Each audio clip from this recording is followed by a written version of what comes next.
Bienvenido a un nuevo video de mi canal Rocío Chávez Ciencia de Datos. Si deseas apoyarme para seguir creando más contenido, o bien obtener los códigos y las diapositivas que voy utilizando en mis videos, te invito a visitar mi página en Patreon y a suscribirte en alguno de los niveles que aparecen en ella.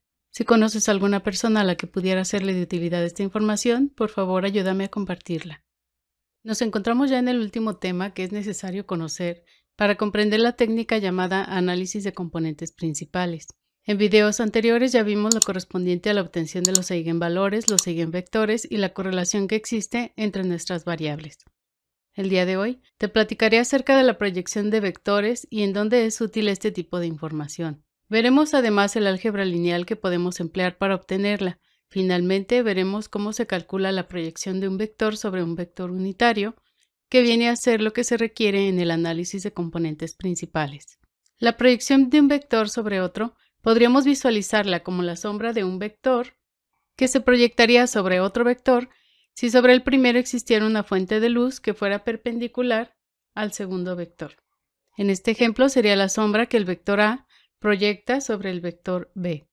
El conocer este tipo de información es muy útil en diversas áreas. En el análisis de datos nos ayuda a reducir la cantidad de características a analizar, eliminando gran parte de la redundancia que hay en nuestras variables, mejorando así los tiempos de procesamiento y el rendimiento de los modelos en el Machine Learning, y permitiendo la visualización de datos de alta dimensionalidad en planos bidimensionales o tridimensionales, en la creación de gráficos 3D, en el diseño estructural para analizar y determinar las cargas y fuerzas que actúan sobre cada elemento de una estructura, y en física para calcular las fuerzas que actúan sobre un objeto.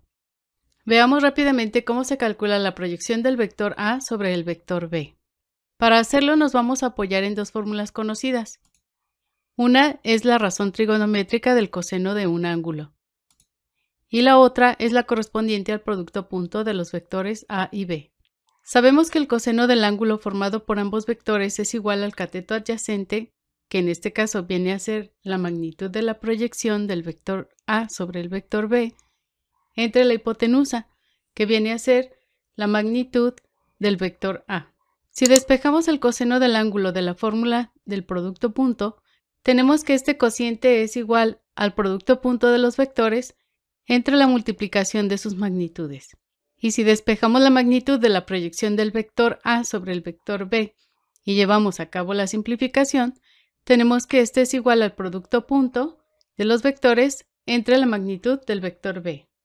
Vamos a ver ahora cómo calcular el vector que representa esta proyección, es decir, la componente del vector A sobre el vector B. Tenemos ya la fórmula de la magnitud de la proyección. Lo único que nos falta es asignarle una dirección, que viene a ser la del vector unitario de B. Ahora sí ya tenemos la componente del vector A sobre el vector B. Para que sea más clara la explicación, vamos a obtener la magnitud de la proyección y la componente del vector A, que se encuentra en las coordenadas 1 en X y 2 en Y, sobre el vector B, cuyas coordenadas son 3 en X y 2 en Y. El producto punto es igual a 7 y la magnitud del vector B es igual a 3.6055, por lo que la magnitud de la proyección de A sobre B es igual a 1.9414. Obtenemos el vector unitario del vector B dividiendo el vector B entre su magnitud, que viene a ser 3 entre 3.6055 en X, que sería 0.8320, y 2 entre 3.6055 en Y, que viene a ser 0.5547.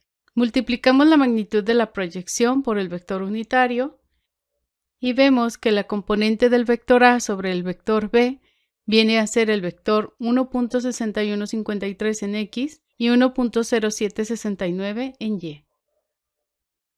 Ahora que ya vimos cómo calcular la proyección de un vector sobre otro, vamos a ver cómo calcular esta proyección cuando el segundo vector es un vector unitario, que como te comentaba hace un rato, es lo que necesitaremos al momento de llevar a cabo el análisis de componentes principales.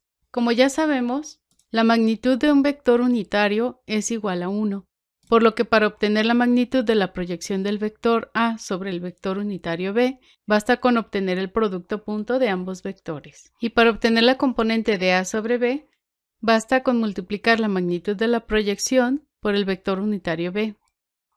Y vemos que el vector de la componente se encuentra en 1.5 en X y 1.5 en Y. Si estás interesado en adquirir alguno de mis cursos en línea, puedes consultar información al respecto en mi página web Aprende Ciencia de Datos con Rocío Chávez, misma que se encuentra en rociochavezml.com. Nos vemos en el próximo video.